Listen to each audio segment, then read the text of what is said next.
হাওয়া এতটা গোলাম ছিল যে আওয়াজ সঙ্গে সঙ্গে তার কানে পৌঁছে দিয়েছে। সারিয়া বলছে, ভাই আমিরুল মুমিনিন উমর রাদিয়াল্লাহু তাআলা বলছে পাহাড়ের দিকে তাকাতে। সাথীরা বলছে, হযরত ওনাকে তো মদিনায় ছেড়ে এসেছি। বলে, হ্যাঁ, উনি মদিনা থেকে আওয়াজ লাগিয়েছে, সেই আওয়াজ আল্লাহ আমাকে হাওয়াকে জরিয়া করে আমার কান পর্যন্ত পৌঁছে দিয়েছে। তো দুজন সাথীকে ইশারা করলো, একটু পাহাড়ের দিকে উঠে তাকাও তো। দুজন একটু পাহাড়ের দিকে উঠে তাকিয়ে দেখে দুশমনরা ওদেরকে আক্রমণ করার জন্য এগিয়ে আসছে। This was the life of the Muslims. This was the life of the followers of our holy Prophet sallallahu alaihi wasallam. This was the life. হযরত আলী রাদিয়াল্লাহু তাআলা একটা রাস্তা দিয়ে হেঁটে আসছে, দেখে কয়েকজন লোক জটলা করছে। ভাই তোমরা এখানে এরকম করছো কেন? তো বলছে, হযরত দেখুন না, বাঘটা দাঁড়িয়ে আছে, আমরা এই রাস্তা দিয়ে চলে যাব ভাবছিলাম, বাঘটা আমাদের দিকে এইভাবে মুখ করে তাকিয়ে আছে, কি করে যাই? তবে আচ্ছা আমাকে একটু এগিয়ে যেতে দাও। লোকগুলোকে সরিয়ে একটু এগিয়ে গেলেন, গিয়ে বাঘটার চুলের ঝুঁটি ধরে দুটো আগে চর কষে দিলেন। দেওয়ার পরে বলছে, এ বাঘ, আল্লাহ তোমাকে এই জন্য দুনিয়ার একটা মখলুক বানিয়েছে যে মানুষকে তুমি কষ্ট দেবে, ইনসানকে কষ্ট দেবে, এই জন্য তোমাকে আল্লাহ আর একটা মখলুক করে সৃষ্টি করেছে। দুঘা বসিয়ে দিয়েছে, আস্তে করে লেজ গুটিয়ে বাঘ জঙ্গলের ভিতরে চলে গেছে। This was the life. বুড়িমা এসে বলছে, আমার তেলটুকু আমিরুল মুমিনিন পড়ে গেছে, একটু ব্যবস্থা। আমি গরিব মানুষ না, বুড়িমা গরিব মানুষ, তেলটুকু হাতে নিয়ে যাচ্ছিলাম, পড়ে গেছে, আমার একটু ব্যবস্থা করেন। তো যে খাজানচি ছিল মালের, তাকে বলছে, ভাই ও বাইতুল মাল থেকে বুড়িমার কতটুকু তেলের দরকার দিয়ে দাও। খুব ভালো করে বুঝি দোস্ত, নয়তো জীবনটা অসার মনে হবে। আমাদের জীবনে কিচ্ছু নেই, देयर इज नथिंग। हमें सब कुछ दिया गया, लेकिन आज इस वक्त हमें सब कुछ खो दिया। আল্লাহ সব কিছু দিয়েছিল, হতভাগা আমরা, হতভাগী আমাদের মা বোনেরা, সব কিছু হারিয়ে ফেলে আজ ভিক্ষের ঝুলি নিয়ে অপরের দরজায়।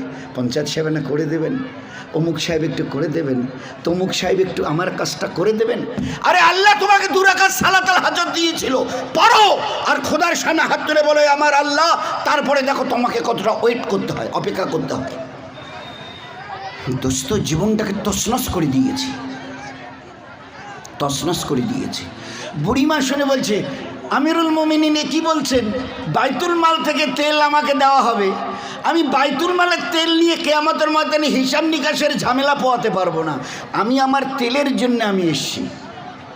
বুড়িমা বুঝতে পেরে, আমিরুল মুমিনিন বুঝতে পেরেছে, একটা চিঠির এক কলম লিখে দিয়ে বলছে, বুড়িমা তোমার তেলটা যেখানে হাত থেকে পড়ে গেছে ওই জমিনকে আমার এই চিঠিটা দিও, আর যাবার সময় একটা বর্তন নিয়ে যেও। বর্তন নিয়ে গিয়ে জমিনে যেখানে তেলটা পড়েছিল হাত থেকে, বুড়িমা জমিন চুষে নিয়েছে মাটি, ওই জায়গায় চিঠিটা পুঁতে দিয়ে, যেই না চিঠি পুঁতে দিয়েছে তেলের ফোয়ারা বেরিয়ে গেছে। বুড়িমা দেখেছে তেলের ফোয়ারার সঙ্গে সঙ্গে পাত্রটা ধরে, খোদার কসম যেটুকু তেল তার বর্তনে ছিল ওইটুকু তেল যখন পড়ে গেছে তেল ওঠা বন্ধ হয়ে গেছে। এই ছিল, this was the life, this was the life of the believers. এই ছিল মুসলমানদের জীবন। একটা মেয়ে ছেলে বুড়িমা, সে বলেছে, না না না না না, ওই বাইতুল মাল সরকারি ওই মালের ওখান থেকে মাল আমাকে তেল দেবেন, আর কিয়ামতে আল্লাহ আমাকে জিজ্ঞাসা করবে, ওইসব আমি হিসাব নিকাশে ঝামেলা উঠাতে পারবো না। জীবন কিভাবে তৈরি হয়েছিল, কিভাবে জীবন তৈরি হয়েছিল বলুন, কিভাবে জীবন আল্লাহ তৈরি করে দেখিয়ে দিয়েছিলেন। আল্লাহ আজও জানতে চাইছে, ও সিতাইয়ের আমার হাবিবের উম্মতের পুরুষের মেয়েরা, জাবেরের বাড়ির ওই বরকত নেবে গো, একটু আমার দিনটাকে তোমাদের বুকে একটু জায়গা দেবে? আজ তো দুনিয়া দিয়ে ভরিয়ে দিয়েছো, আমার পেয়ারা দিনটাকে ভরিয়ে দেবে একটু দিলে? আল্লাহ জানতে চাইছে তোমাদের জীবনকে আমি প্রথম এক শান্তি দিয়ে ভরিয়ে দেব, আলা বিযিকরিল্লাহি তাতমাইন্নুল কুলুব। 2 তোমাদের সংসারকে সুখ দিয়ে ভরিয়ে দেব, ফালা নুহিয়ান্নাহু হায়াতান তাইয়্যিবা। তোমাদের জীবনকে আমি ইজ্জত দিয়ে ভরিয়ে দেব, মান কানা ইউরিদুল ইজ্জা ফালিল্লাহ ইজ্জাতু জামিআ। আমার দিনটিকে একটু নেবে, নিয়ে চলবে, তোমাদের জীবনকে ইজ্জত দিয়ে ভরিয়ে দেব। দেখনি হজরতে বেলাল কে? হাবশার গোলাম, গোলামের গোলাম, কালো কুচকুচে ঠোঁট এইরকম মোটা, একবার তাকালে দ্বিতীয়বার তার দিকে তাকাবে না কেউ। সুশ্রী নয়, দেখতে বিশ্রী, কিন্তু ও কথা আজকে বলা যাবে না। হাজারো হলে সাহাবা, ও তো জানোয়ারের মতো বেচাকেনা হয়েছিল। নবীর কাছে এসে, নবীদের কাছে এসে চেষ্টা করে করে কদম মেলাতে মেলাতে দিনটাকে জীবনে নিয়ে এসে আল্লাহ দেখিয়ে দিয়েছে ইজ্জত কাকে বলে।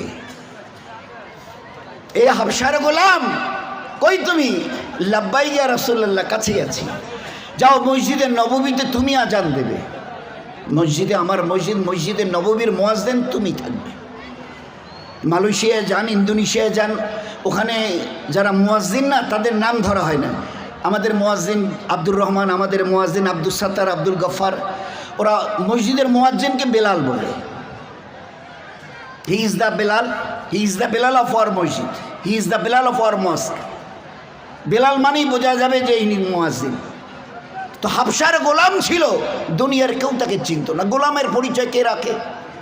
তো মসজিদে নববীর মুয়াজ্জিন হলেন আল্লাহর নবী সাল্লাল্লাহু আলাইহি সাল্লাম। একদিন একটু আসতে, একটু অপেক্ষা, সাথীরা মাশওয়ারা করে অন্য একজনকে দিয়ে আজান দিয়েছেন।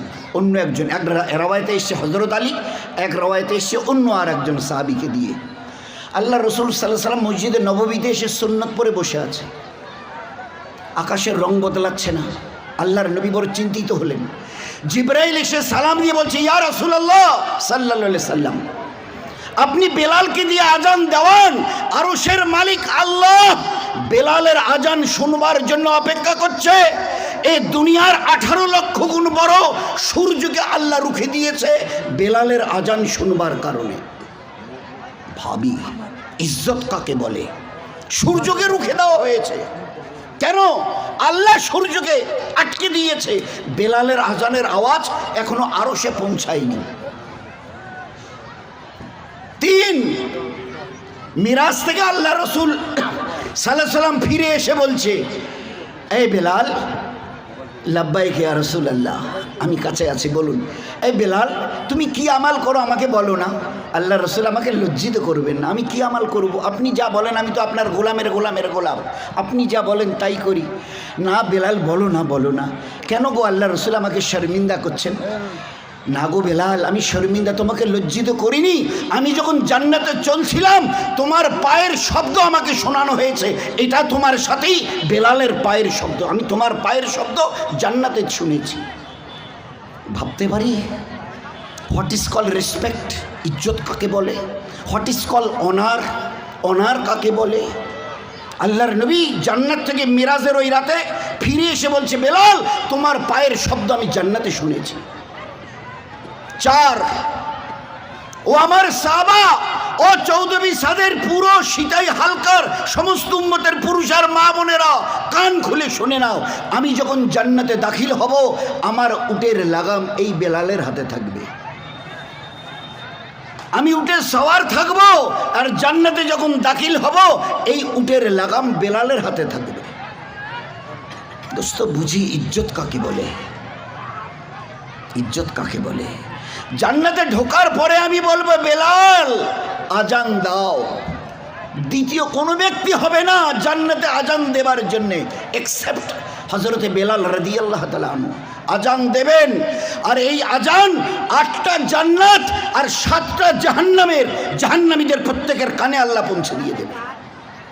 সমস্ত জাহান্নামের চৌধুরীরা, আবু জেহেল, উতবা, শোবা, এই আজানের, বেলালের আওয়াজ শুনবে আর বলবে, সাদ্দাক্তা ইয়া বেলাল, সাদ্দাক্তা। এ হাবেশার গোলাম, তুমি ঠিক বলেছ।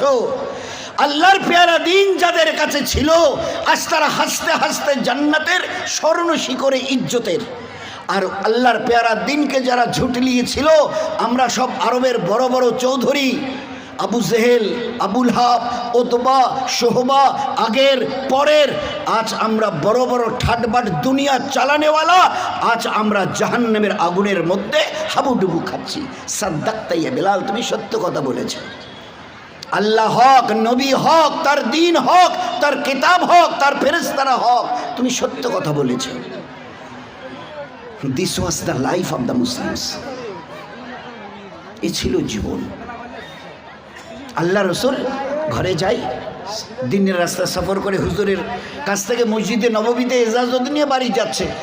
মসজিদে নববী আর ঘরের মাঝখানে পেশাবের তাগাজা লেগেছে, ইস্তেঞ্জা করতে বসেছে। এখন পেশাব করতে করা অবস্থায় দেখে একটা ইঁদুর গর্তের থেকে মুখ বার করে একটু দেখে আবার গর্তে চলে গেল। ফের এবারে দ্বিতীয়বারে গর্তের থেকে উঠে এসে কি একটা জিনিস সামনে রেখে দিয়ে ফের গর্তে গেল, ফের এলো রেখে চলে গেল, ফের এলো রেখে চলে গেল।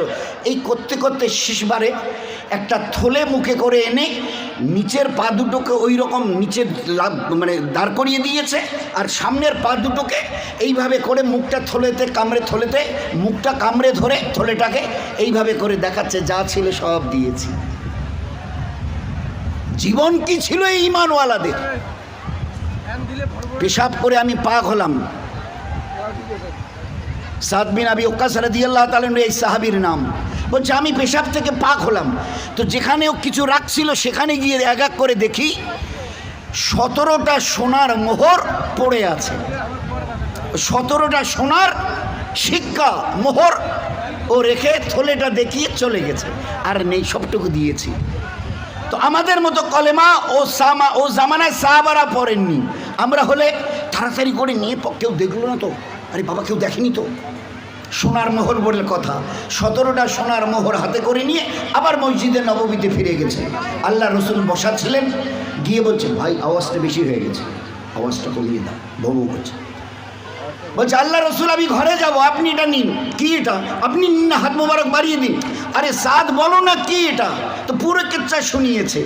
শোনার পরে আল্লাহর নবী সাল্লাল্লাহু আলাইহি সাল্লাম জবাব দিয়েছেন, সাদ এটা আমাকে কেন দিচ্ছ? এটা আল্লাহ ইঁদুরকে জড়িয়ে করে তোমার আর তোমার বিবি বাচ্চাদের রুজি রুটির ইন্তজাম আল্লাহ করে দিয়েছে। ঘরে নিয়ে যাও, দিল খুলে খরচ করো। কে কাকে দিয়ে? যে ইঁদুর আমাদের ঘরের জিনিস তছনছ করে, কেটে সাবার আর উজাড় করে, তাকে দিয়ে আল্লাহ হেফাজত করে দেখিয়ে দিয়েছেন। This was the life of the Muslims. This was the life of the believer. This was the life of the followers of the Prophet sallallahu alaihi wasallam. So I will request you to try to understand what was in দিনের মধ্যে কি ছিল, একটু খালি চিন্তা করে আল্লাহ দেখিয়ে দিয়েছে। নেবে সিতাইওয়ালারা, সিতাইয়ের মা বোনেরা জাবেরের বাড়ির বরকত নেবে। কি হয়েছে জাবেরের বাড়িতে? তাহলে হুজুর কি গিয়ে বললো, আল্লাহ রসুল 10-12 জন লোকের দাওয়াত রইল, আমার বাড়িতে এসে খানা খাবে। ঠিক আছে, ঠিক আছে। আল্লাহ রসুল বলছেন ঠিক আছে। জাবের বেচারা রাদিয়াল্লাহু আনহু দাওয়াত দিয়ে চলে যাচ্ছে, মানে 8-10 হাতও যায়নি। হুজুর বলছে, ও আমার সাথীরা শোনো, ও আমার সাথীরা শোনো, তোমাদের ওই যে ভাই জাবের, ও দাওয়াত দিয়ে চলে গেল, ওর বাড়িতে আমরা দাওয়াত খেতে যাবো আজকের ইনশাল্লাহ। জাবের রাদিয়াল্লাহু তাআলা এই কথাটা নবীর শুনে একটু খটখট লাগলো, গুটি গুটি পাপা করে ঘরে গেল, বিবির সঙ্গে সালাম কালাম। আমার তো আজকে বিবির সঙ্গে সালাম কালাম ও তো উঠেই গেছে, শতকরা একজনও দেই কিনা আল্লাহ জানে। বিবি যদি তোমাকে আগে দেখে যেন তিনি সালাম দেন, আর তুমি যদি বিবিকে আগে দেখো তো তুমি আগে সালাম দাও। যার জন্য সাহাবাদের ঘরে কম্পিটিশন চলতো সালামের, কে আগে সালাম দেবে। মা বেটিকে, বেটি মাকে, শাশুড়ি বউকে, বৌমা শাশুড়িকে, কম্পিটিশন। দরজা খুলে দেখতো ওই ঘর থেকে যদি শাশুড়ি আম্মা বেরোয় না তো আমি আগে সালাম দেবো, শাশুড়িও ওই রকম, বৌমা যদি ওই ঘর থেকে বের হয় তো তার আগে আমি আগে সালাম দেবো। কেন কেন এত কম্পিটিশন? আল্লাহর নবীর কাছ থেকে শুনেছি তোমাদের দুজনের মধ্যে ফার্স্ট যে আগে সালাম দেবে 190টা নেকি সে পাবে। তো জাবের রাদিয়াল্লাহু তাআলা কি বিবিকে সালাম দিয়ে বলছে, কিচ্ছাটা একটু গন্ডগোল মতো মনে হচ্ছে। কেন কেন? তা বলে আমি তো নবীজিকে বলেছি 10-12 জনকে নিয়ে আমার বাড়িতে আসবেন বলে দাওয়াত দিয়ে। বলছে আল্লাহ রসুল বললে হ্যাঁ ঠিক আছে যাও। আমি চলে আসছিলাম, হুজুর এবারে বলছে, ও আমার সাথীরা শোনো, জাবেরের বাড়িতে আমাদের দাওয়াত আছে, সবাই যাবো গো। হ্যাঁ তো ঠিক আছে, তুমি 10-12 জনের দাওয়াত দিয়েছো তো 10-12 জন নিয়ে আসবে। আরে না, উনি বললেন যে আমরা সবাই জাবেরের বাড়িতে দাওয়াত খেতে যাব। ঠিক আছে সবাই আসবে। আরে পাগলি, আমাকে তো জিজ্ঞাসা করবে কতজন নবীজির সঙ্গে আছে। হ্যাঁ বলো বলো কতজন? তারপরে তা প্রায় 1500 হবে, তা প্রায় 1000 তো হবে। কোন দিনের কিচ্ছা? ওই যে দিনের ব্যাপারে আমাদের ঘরের ছোট ছোট বাচ্চারা গজল গায় না, আমার নবী আর সাহাবারা পেটে পাথর বেঁধে ছিল, 3 দিন পেটে কোনো খানা আর পানি পড়েনি, ওই পাথর বাঁধা দিনের এই কিচ্ছা। নবীজির পেটে 2টো পাথর আর 1500 সাহাবা কম বেশি একটা করে প্রত্যেকের পাথর। কেন? 3 দিন তাদের পেটে কোনো খানা আর কোনো পানি যায়নি, না খানা না পানি, এইভাবে ভুখা অবস্থায় 3 দিন। আর ওই ভুখার তো সাথীদের নিয়ে 1500কে নিয়ে নবীজি আসছে 12-13 জন লোকের খানা খেতে। দিন বুঝতে চেষ্টা করি ভাই, আমি খুব খুব ছোট হয়ে আপনাদের কাছে হাত পা ধরে অনুরোধ করছি, দিনকে যেন মজাক না বানায়। যে দিনের জন্য লাখো সাহাবা কিভাবে গলা কাটিয়েছে, দ্যাট উই ক্যান্ট ইমাজিন, ভাবতে পারবো না।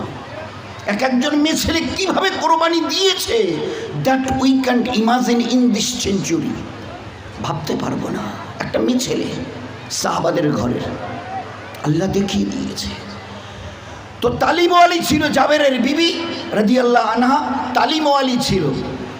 শুনেই বলছে, আপনি কতজনের কথা বলেছেন নবীজিকে? তো উনি উত্তর দিয়েছে, 12-13 জনকে খাওয়ানোর মতো আমাদের ঘরে ব্যবস্থা, আমি 15 জনের কথা বলতে পারি, তুমি বলো। বলে বাস বাস বাস, আর কিছু আপনাকে, আপনি 12-13 জনের কথা বলেছেন, আল্লাহ রসুল 1500, 15,000, 15 লাখ কি নিয়ে আসবে আমাদের দেখার দরকার নেই। আল্লাহ রসুল নিজের তরফ থেকে যখন এলান করেছে, তার ইজ্জত আল্লাহই রাখবে, আমার নবীর ইজ্জত আল্লাহই রাখবে। আমাদের যতটুকু ক্যাপাসিটি ওটুকু আমরা করে দিই, ব্যবস্থা যতটুকু ওটুকু ইন্তজাম করে দিই। হয়ে গেল। নবীজি 1500কে নিয়ে চলে এলেন। জাবের রাদিয়াল্লাহু আনহু, বিবি বলছে ঘরে তো ছিল বোধহয় একটু আশপাশে, রান্না বলে পেকে গেছে, দাও। সাহাবাদের বলল পরিবেশন করো। পুরো 1500 সাহাবা 3 দিনের ভুখা, ওই 12-13 জনের খানা পুরো খেয়ে এবারে হাত মুখ ধুয়ে আল্লাহ রসুল ইজাজত দেন, হাঁটি। তা বলে হ্যাঁ হাঁটো, একটু অপেক্ষা করো। ওই হাড়গুলো কচি বাচ্চা, বোঝাই যাচ্ছে ছাগলের বড় ছোট কচি বাচ্চা। নবীজি দেখেই বলে দিয়েছে হাড়গুলো চিবাইও না, ছোট ছোট ছোট বকরির বাচ্চা তো, হাড়গুলো চিবালে গলে যাবে, হাড়গুলো উপরের গোশটা খেয়েও হাড় চিবাইও না। এবারে খাওয়া যখন সবার শেষ হলো, উঠেছে, হুজুর বলছে সাহাবাদের, ও হাড়গুলো তুলে এনে আমার হাতে দাও। আল্লাহর নবী সাল্লাল্লাহু আলাইহি ওয়াসাল্লামের হাত মোবারকে ওই হাড় কটা দেওয়া হলো। বলছে ও জাবেরের বিবি, তুমি তোমার ছাগলের বাচ্চাকে সামলাও বলে হাত মোবারক থেকে হাড় কটাকে তার ঘরের দরজার দিকে ছুড়ে দিয়েছে। যেই জমিনে পড়ে গেছে, যে বকরিটাকে জবাই করা হয়েছিল, সেই বকরিটা আস্ত জেন্দা হয়ে ম্যা ম্যা করে ঘরের ভিতরে চলে গেছে। হুজুর বলছে এবারে, ও জাবেরের বিবি, তোমার স্বামী ঘুরে এলে তোমরা সবাই ও খানা খেও। শোনো, এরপরেও যদি ও খানা আল্লাহ বাঁচিয়ে দেয় না, তো আশপড়শিকে, পাড়া প্রতিবেশীকেও দিও। খোদায়ে পাকের কসম, মুসলমানের হাত লাগানো ওই খানা 1500, ও বাড়িওয়ালা ওয়ালি পুরো মদিনার প্রত্যেকটা ঘরে ওই খানা আল্লাহ পৌঁছে দিয়ে দেখিয়ে দিয়েছে।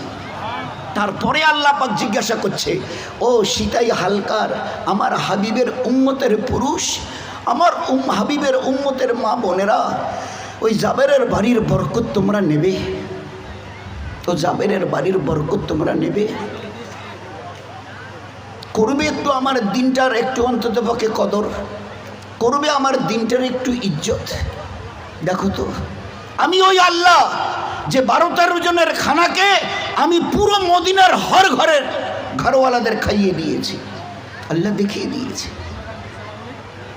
আল্লাহ দেখিয়ে দিয়েছে।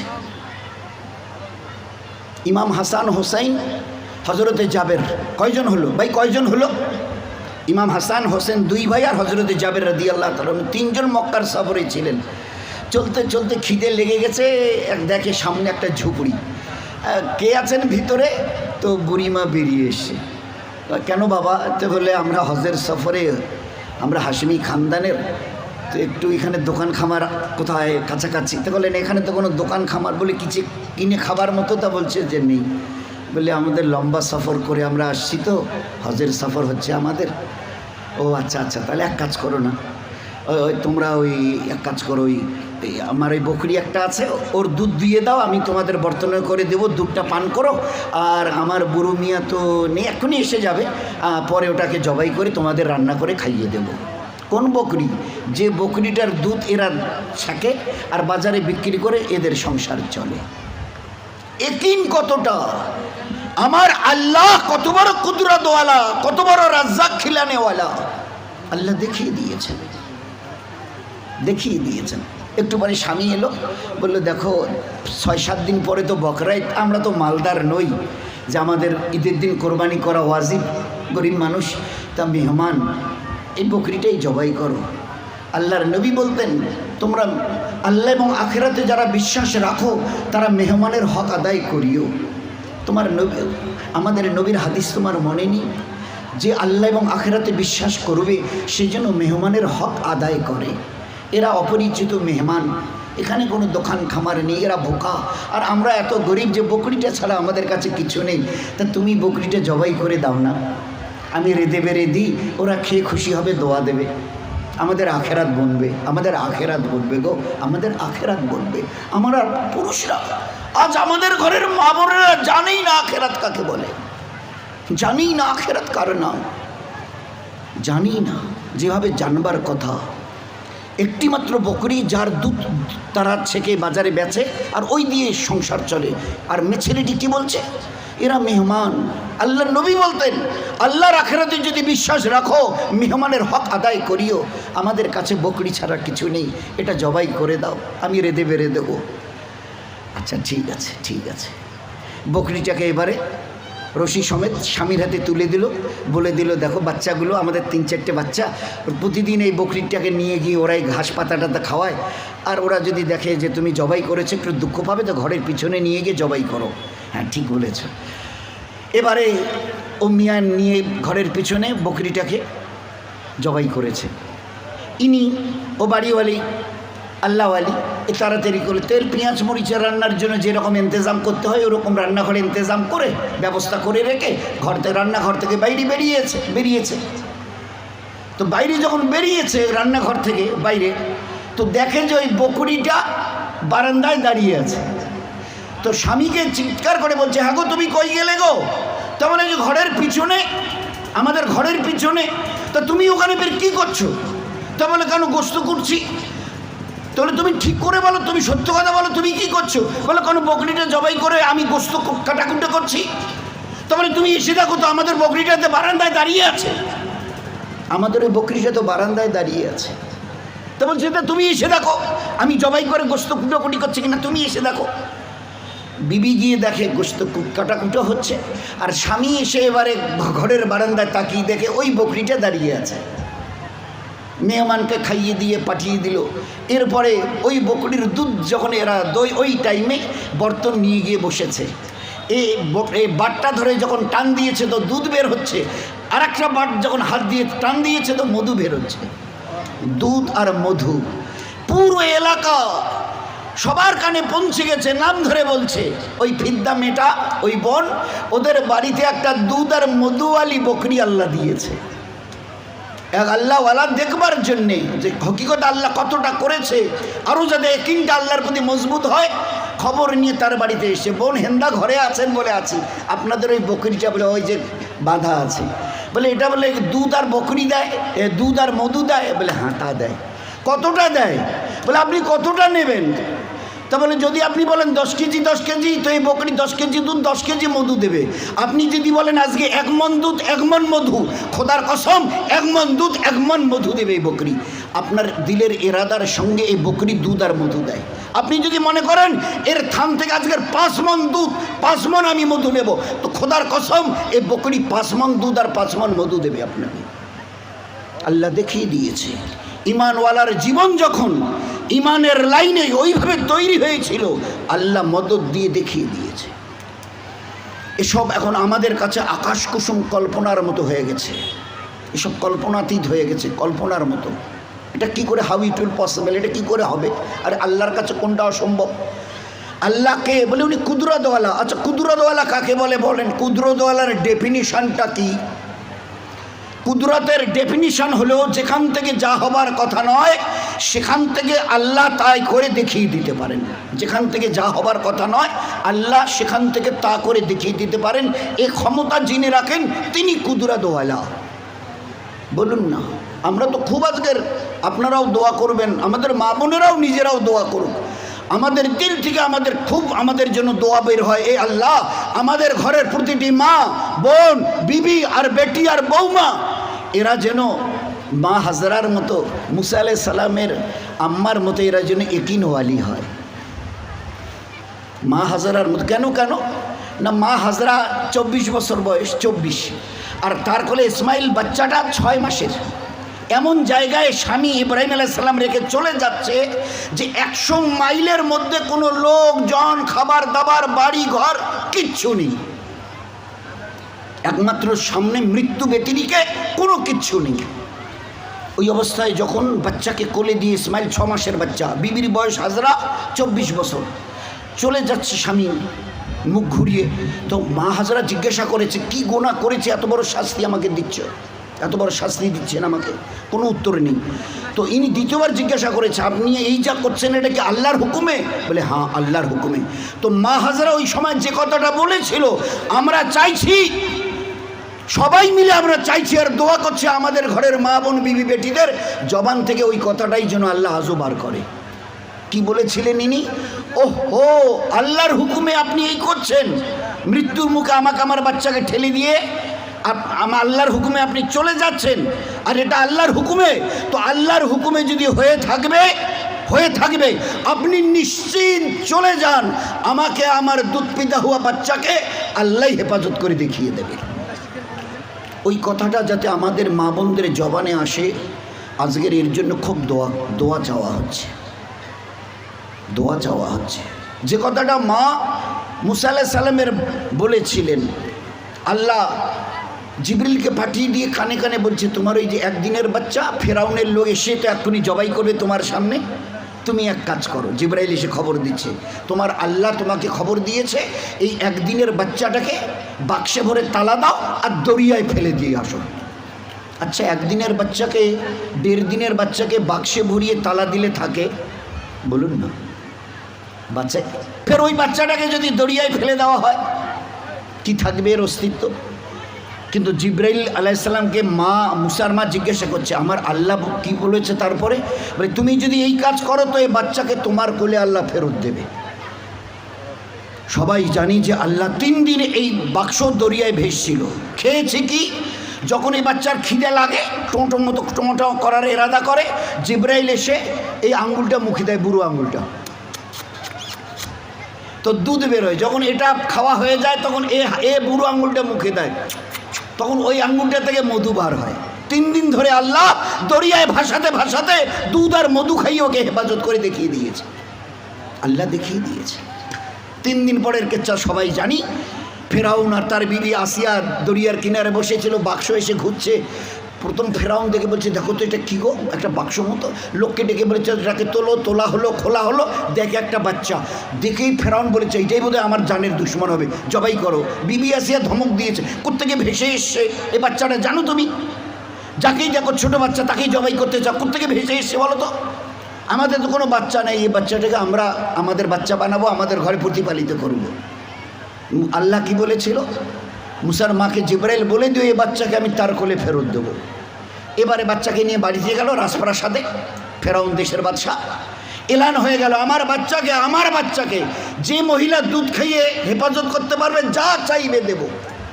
এবারে বাদশার এলান, লাইন দিয়ে লোক আসছে, মেয়ে ছেলেরা যাদের বাচ্চা আছে, কারণ বাদশার বাচ্চাকে যদি দুধ খাওয়াতে পারি তো আমার আর দুনিয়াতে কোনো জিনিসের অভাব থাকবে না। বাদশার এলান।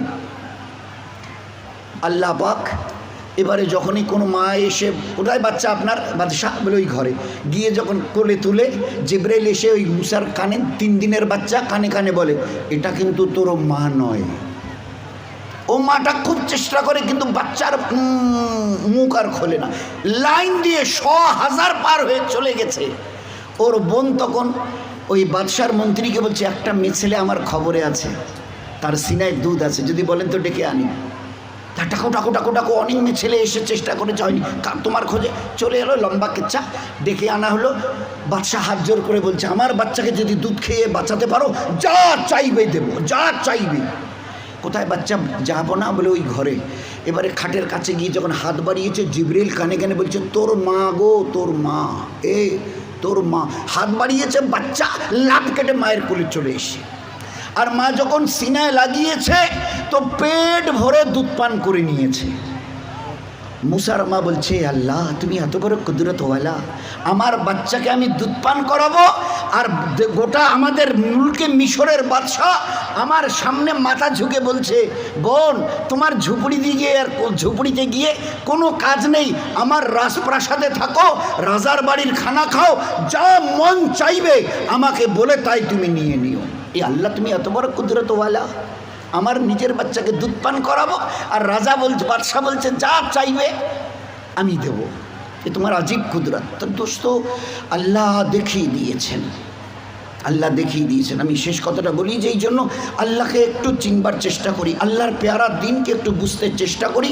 জীবনটা সত্যিকারের কসম দিয়ে বলছি, কসম দিয়ে বলছি, জীবনটা কতটা ধন্য হবে আল্লাহ দেখিয়ে দেবে। মনে হবে আল্লাহ তুমি মরণের পরে নাকি জান্নাত দেবে, কিন্তু যে সুখে দুনিয়াতে আছি, অন্তরে শান্তি, সংসারে সুখ, দিন আর রাত আসমান জমিনের দরজা খুলে দিয়েছো বরকতের জন্যে, যেখানে থাকি এখানে অথবা আমেরিকায়, তুমি বলেছো আল্লাহু খায়রুন হাফেজা, এ আল্লাহ তুমি এত বড় হেফাজত করেনেওয়ালা, এত বড় ইজ্জত আমাদেরকে দিচ্ছ।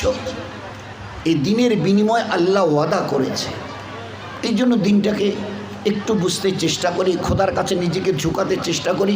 শেষ কথাটা আমি খুব অনুরোধ করছি আমাদের পুরুষ ভাইদের, আমাদের বিশেষ করে মা বোনদের, একটু জীবনটাকে আপনারা পাল্টান। আপনাদের কোলে বাচ্চা কাঁদে, সাহাবাদের ঘরের মা বোনদের কোলেও কাঁদত। আজ আমাদের ঘরের মা বোনেরা বাচ্চা কাঁদলে কোলে নিয়ে বলে, এই বেটা এই বেটি চুপ চুপ।